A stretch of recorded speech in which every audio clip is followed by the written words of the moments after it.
আসসালামু আলাইকুম গাইজ। দেখেন আমরা সুনামগঞ্জ বোটে ঘুরতে আসছি। আসার পরে আমরা শিমুল বাগানের উদ্দেশ্যে রওনা করলাম।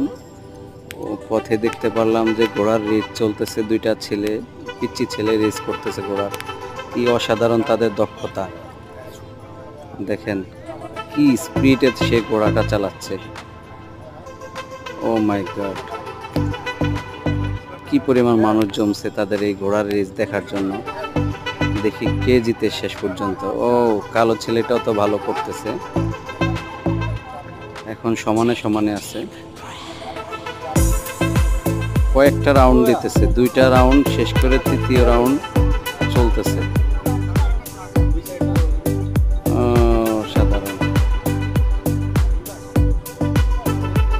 ও সাদাটাই পারবে সম্ভবত।